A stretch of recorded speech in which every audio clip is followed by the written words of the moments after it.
Morning student. कल अपन ने exercise 3.2 के बारे में अध्ययन किया था और उनमें से दो संक्रियाओं से रिलेटेड क्वेश्चन किए थे। एक तो योग संक्रिया और दूसरी योगटन संक्रिया, यानी कि प्लस करना और माइनस करना। तीसरी संक्रिया का अध्ययन अपन करेंगे गुणन संक्रिया। कौन सी संक्रिया है? गुणन संक्रिया।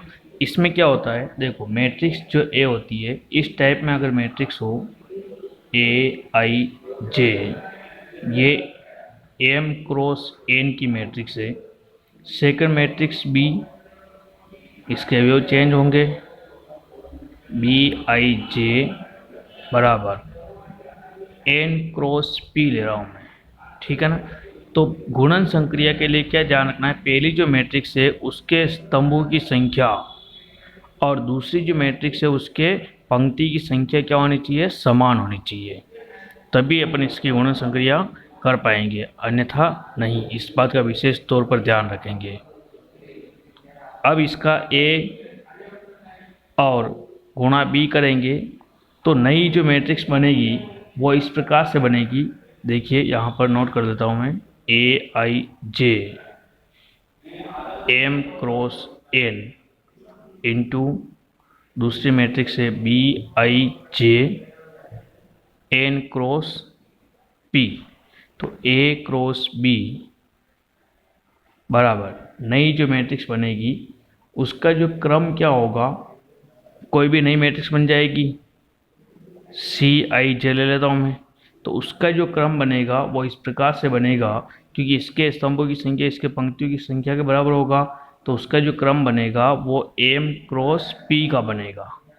कौन सा क्रम बनेगा? एम क्रॉस पी, यानी कि पहली मैट्रिक्स के पंक्तियाँ और दूसरी मैट्रिक्स के स्तंभ, ये इसका क्रम रहेगा, नई मैट्रिक्स का क्रम, ठीक है ना। इस बात का विशेष तौर पर ध्यान रखेंगे आप।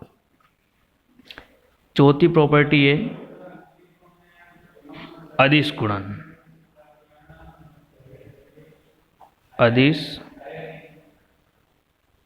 गुणन, कोई भी मैट्रिक्स अपन ले रहे हैं, जैसे इस टाइप में ए बराबर ए I J M cross N. अदिश गुणन किसी भी एक संख्या से मैं गुणा करता हूँ, जैसे मैं इसको k से गुणा कर रहा हूँ तो k इंटू ए बराबर k, तो यह आ जाएगा ए I J M cross N हो जाएगा। तो ये जो k वाला जो अवयव है, इस मैट्रिक्स के जितने क्रम की मैट्रिक्स है उसमें जितने भी अवयव होंगे, ये जो k है उन सभी अवयवों से गुणा होगा। इस तरफ ध्यान देंगे आप विशेष तौर पर। इसको एग्जाम्पल से समझा देता हूँ मैं। जैसे मैट्रिक्स ए है 5 2 4 -1। अब मैं जैसे माना इसका 2a निकालना चाहता हूँ, के कोई भी संख्या हो सकती है, मैंने 2 ले लिया यहाँ पर। मैं इस मैट्रिक्स को 2 से गुणा कर रहा हूँ। किससे गुणा कर रहा हूँ? 2 से। तो ये 2 5 2 4 -1, तो ये 2a क्या हो जाएगा, 2a बराबर हो जाएगी अपने पास में, ये जो 2 है इस 5 से भी गुणा होगा, तो 5 दूनी 10, 2 इससे भी गुणा होगा, 2 दूनी 4, 4 दूनी 8 और -2। तो इसका आप ध्यान रखेंगे। अदिश गुणन का मतलब किसी भी संख्या से उस मैट्रिक्स को गुणा करना है, ठीक है ना। अब यहाँ पर अपन गुणन संक्रिया के बारे में एग्जाम्पल से समझ लेते हैं। इसका विशेष तौर पर ध्यान रखेंगे आप।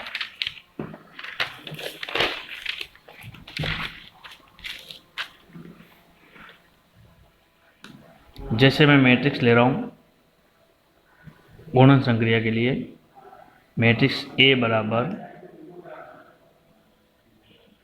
6 5 4 और बी मैट्रिक्स से -1 4 और 5। अब यहाँ पर आप इसका क्रम बता सकते हैं, दोनों मैट्रिक्स का क्रम लिखने पर ही पता चलेगा ये गुणा होगा कि नहीं होगा। इसका पंक्तियों की संख्या कितनी है, 1, स्तंभ कितने हैं, 1 2 3, 3 स्तंभ हो गए। इसमें पंक्तियों की संख्या कितनी है, 1 2 3, 3, स्तंभ कितना है 1। तो यहाँ पर तुलना कीजिए आप दोनों की, जो मैंने बताया था पहली जो मैट्रिक्स है उसके स्तंभों की संख्या दूसरे मैट्रिक्स के पंक्तियों की संख्या के बराबर होनी चाहिए। इसका मतलब ये बिल्कुल बराबर है, इसकी गुणन संक्रिया संभव है। अब अपन क्या करेंगे, इसको गुणा करते हैं। ए इंटू बी,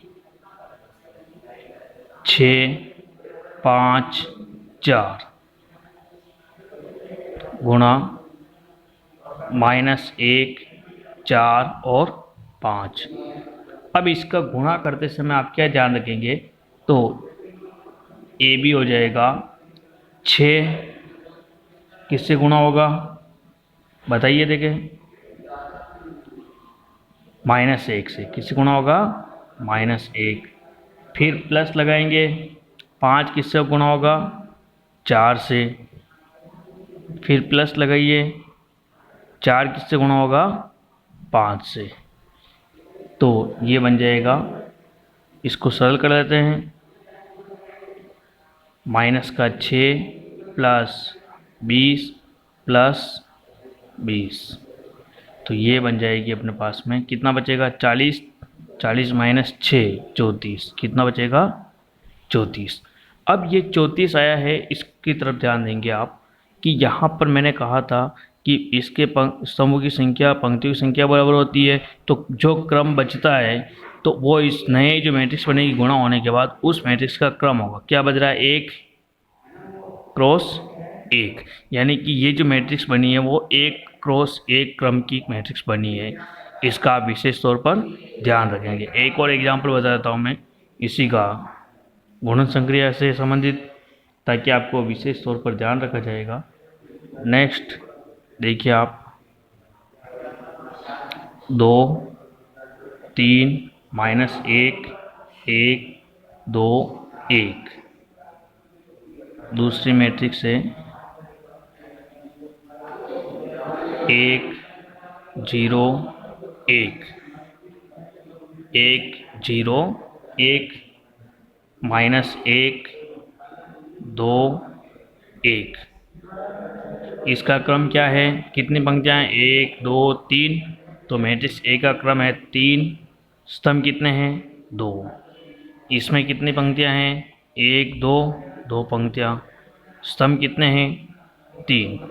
अब इसका ए क्रॉस बी निकालना है। क्या निकालना है ए क्रॉस बी, यानी कि ए इंटू बी गुणा करेंगे अपन, दोनों मैट्रिक्स लिख देते हैं 2 3 -1 1 2 1। दूसरी मैट्रिक्स आ जाएगी 1 0 1 -1 2 1, इस प्रकार से। अब इसका गुणा कैसे करेंगे, देखिए आप इधर, इसकी क्या लेंगे अपन, ये वाला स्तंभ ले लेंगे और इसकी पंक्ति ले लेंगे अपन। क्या लेंगे, इसका स्तंभ लेंगे, इसकी पंक्ति, पहली पंक्ति होगी अपने पास में। तो देखिए 2 इंटू 1 प्लस, अब इधर देखते हैं 1 इंटू 1, ये माइनस का 1 हो जाएगा। क्या आएगा 1 -1, ये पंक्ति दे रहे हैं, ये स्तंभ ले रहे हैं अपन, ठीक है। नेक्स्ट ये पंक्ति लेंगे, दूसरे नंबर की पंक्ति, और पहला ही स्तंभ होगा। तो ये देखिए आप 3 इंटू 1 प्लस 2 इंटू -1, यह आ जाएगा। तीसरे में क्या होगा, ये तीसरी जो पंक्ति है इस पहले स्तंभ से गुणा होगी, -1 इंटू -1 प्लस, क्या हो जाएगा बताइए, देखें 1 और -1, यहाँ पर क्या है, ये प्लस का 1 है। इधर देखिए दूसरा स्तंभ में दूसरा स्तंभ लेंगे और पंक्तियाँ वही रहेगी, जैसे 2 को मैं किससे गुणा करूँगा 0 से, प्लस 1 इंटू 2।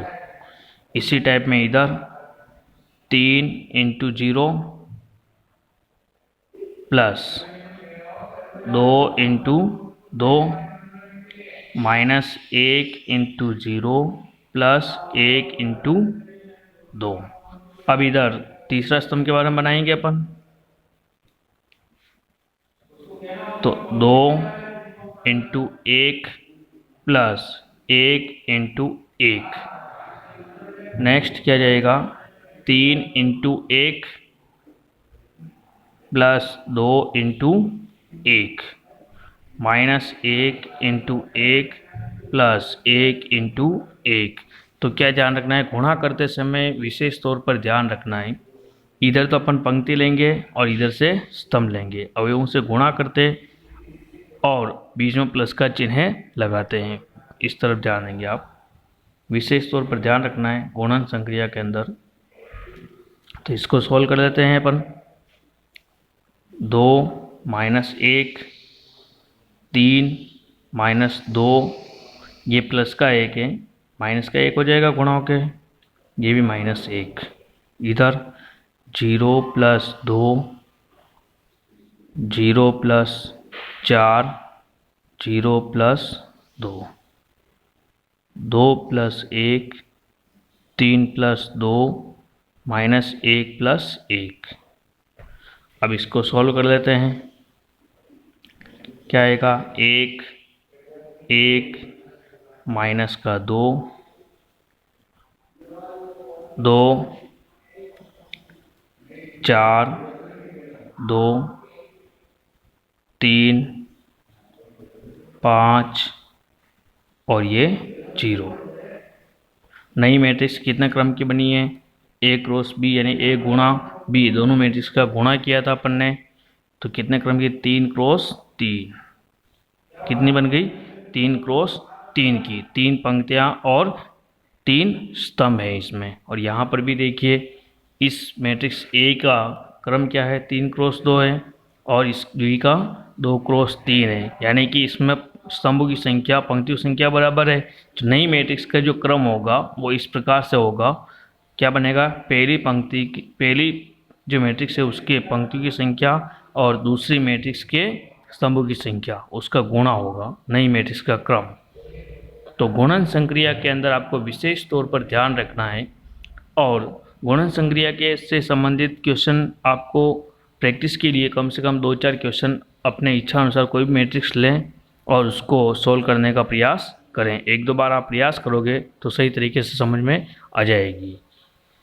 बाकी यही इसमें प्रैक्टिस करनी पड़ती है, प्लस माइनस का ध्यान रखना पड़ता है।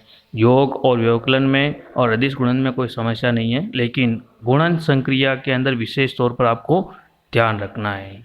अब मैं 2 क्वेश्चन दे रहा हूँ आपको, दोनों संक्रियाओं से संबंधित, वो आपको घर पर सोल्व करने हैं होमवर्क के तौर पर। पहला क्वेश्चन,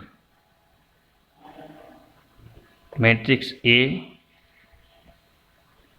4, 0, -2, 5। बी मैट्रिक्स मैं क्या लूँगा बताओ, देखें पंक्तियाँ पहली मैट्रिक्स से उसकी स्तंभों की संख्या दूसरी मैट्रिक्स के पंक्तियों की संख्या के बराबर लूँगा मैं, इस तरफ ध्यान देंगे आप। इसका क्रम क्या है, 2 क्रॉस 2 है, तो इसका मैं क्या लूँगा, 2 क्रॉस, कोई भी आगे स्तंभ तो ले सकते हैं अपन, जैसे 3 ले रहा हूँ मैं, ठीक है ना। इसके क्या है, स्तंभों की संख्या इसके पंक्तियों की संख्या बराबर करनी, पंक्तियाँ 2 लूँगा मैं, स्तंभ 3 ले सकता हूँ, 2 भी ले सकता हूँ, ऐसी कोई दिक्कत नहीं है। 0, -1, 4, 7, 8 और 12। इसका आपको क्या करना है, a इंटू बी निकालना है। क्या करना है, a इंटू बी। दूसरा क्वेश्चन है मैट्रिक्स A इक्वल टू -7, 4, 0, 5, 9, 10। ये कितने क्रम की मैट्रिक्स हो गई है, 2 क्रॉस 3 की। इसका आपको निकालना है, एक तो -5a निकालना है, अदिश गुणन से संबंधित क्वेश्चन है। दूसरा क्वेश्चन है 7a ज्ञात करना है। क्या ज्ञात करना है, 7a। इसकी तरफ ध्यान देंगे आप, अदिश गुणन और गुणन संक्रिया, इससे संबंधित एक्सरसाइज 3.2 के अंदर क्वेश्चन भी है। तो पहले इस चीज़ को आप आराम से समझेंगे तो उन क्वेश्चन को समझने में बहुत ही आसानी होगी। Thank you.